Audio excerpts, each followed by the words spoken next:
really want to summarize your position, your value-added proposition, and anything you're going to have the panel address. You want to get to the point, okay? And then there's 4 minutes for questions. Are you doing anything on the Q&A?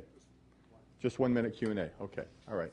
Come on around here. Thank you. All right. So I'd like to introduce Jose Luis Agell. The company is Innovalley, and you do, I believe, apparel solutions, correct? That's correct. Thank you. Yeah.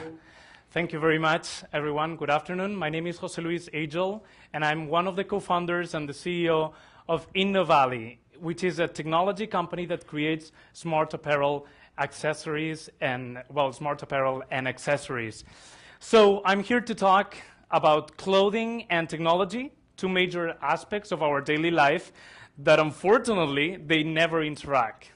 We all wear clothes, hopefully, and we all have great technology in our pockets. Smartphones, for instance, have tremendously evolved in the last years, bringing up great capabilities and services.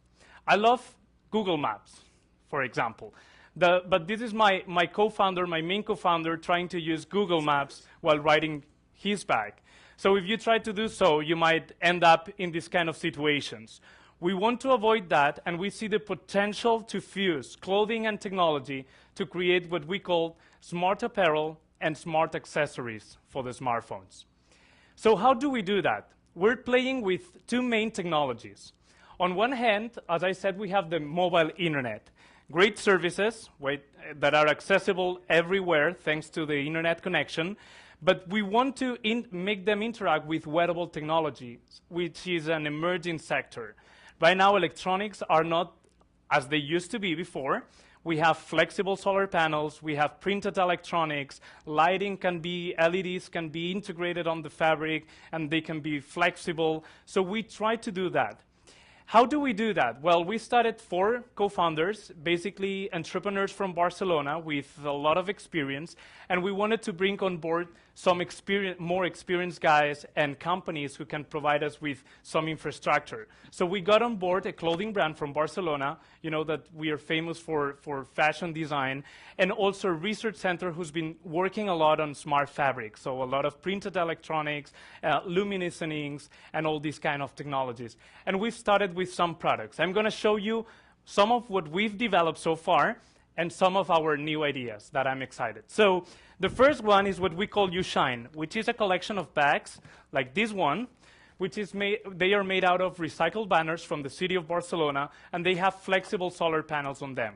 So I can walk on the street and recharge my smartphones or up to an iPad. This product has already been launched on our lab store, our online store, and we're starting to see some traction, which is great. Another product that we've developed and we're right now selling to footwear companies is what we call GP Shoes, which solves exactly the problem of my co-founder. So it consists on some actuators, vibration actuators, that are located on the sole of the shoe, and they interact with a mobile app that access some of the services like the Google Direction APIs.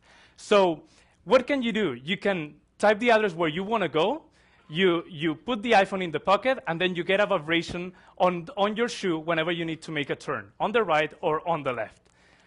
So we're also doing a lot of research, as I said, with lighting technologies, both LEDs and luminescent inks. So we want to create this sweatshirt that it's a dynamic display on the fabric so you can project any message you want. Imagine your tweets, how many runs you've run so far, any kind of information that you have on the smartphone, because we are able to track that, and you want to show to the world.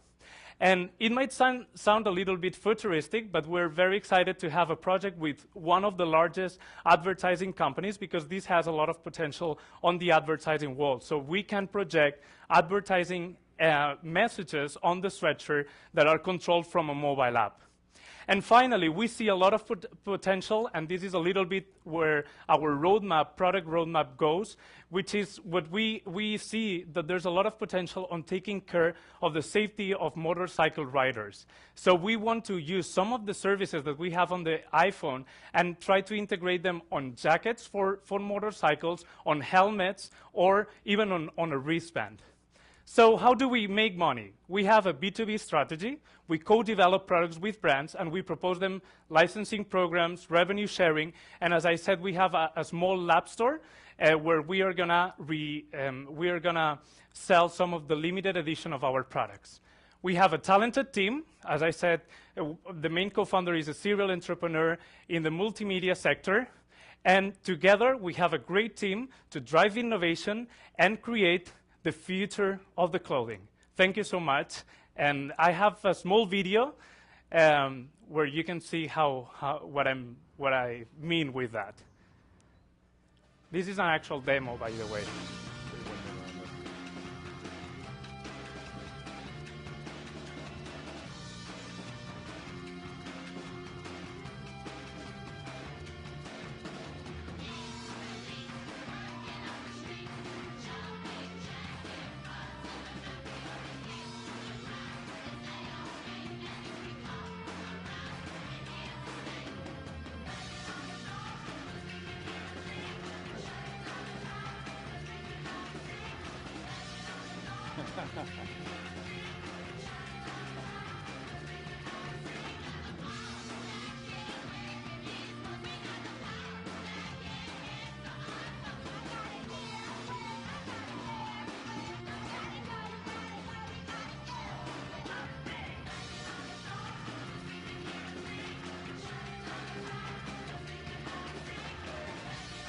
Thank you so much, and I'll be happy to take your questions. Yeah.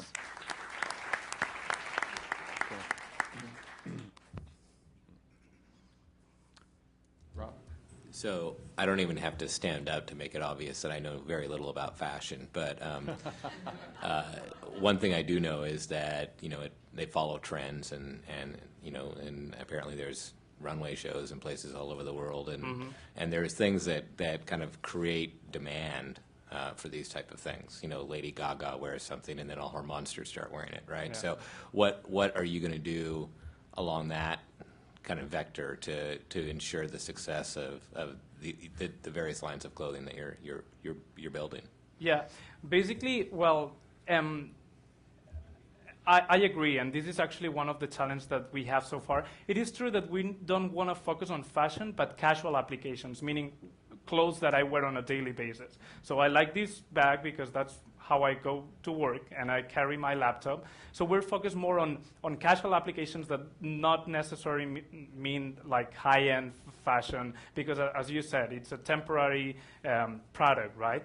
So on the other hand, what we try to think is really on the usability problems that the smartphones have. And I think this is more durable than the product itself. So how can we solve navigation problems? How can we solve, I don't know, alerts that you normally have, but you have to be looking at the screen of your smartphone? And I think this is a need that is always there, no matter if you're wearing a jacket, like a top jacket or a product that lasts 3 years. So are you going after the nerd market or the cool market? I'm going after the cool market, but for example, right now we're talking to BMW. It's true that it's not fashion. It's true that it's not normal casual clothing, but they do have some jackets and accessories for motorcycle riders that they last like more, and it's not necessarily like super nerdy or super geeky products. So they're usable product. I mean, that's the kind of solutions that we're trying to solve. I mean, the fact that I want to recharge my electronic device, this is something that I always have this need, right? Let's move on. Yeah. It Go seems ahead. like there's so many different use cases for this. What is kind of the killer app, or do you have one today? Right now, I mean, the only product that we really have on the market is the bags. So this is the only product that we can measure the traction of. But I mean, the good thing and what I really see a future is on the advertising world, because I mean, these advertising agencies, I mean, they are willing to support the whole development of the thing. So I really see a trend there. So using clothing as an advertising platform, and also involving the user on the whole system, which is something very unique. All right, Paul, would you like to ask a question? So have you thought about doing a tech licensing and maybe letting the clothes manufacturers or designers use your tech in their own line? Because one of the things about you predicting the fashion trend, what Rob kind of alluded to, it will be very hard for you to be on the bleeding edge every time, because these kind of products have a limited life. People will get bored of their T-shirt with like things written all over, and then you have to kind of go to the next phase. Yeah. Why not think about licensing? Yeah, I mean, that's true, and this is what we're trying to keep a creative engine, and the creative designers are the core business. I mean, really listening to the customer needs and creating something unique. And it's true, I mean, we have to keep the efforts and make sure that we have enough talent within the company to come up with new ideas. Yeah, I agree with that. Okay. Yeah. Thank you very much. We're out of time. Thank you. Thanks. Very good. I'd like to have the next company come up, which will be a company named Musicland, Brian Niles. And really quickly, I'd like to just take a moment in between and say you have cards at the end. We'll ask you to mark the cards that you feel the presenter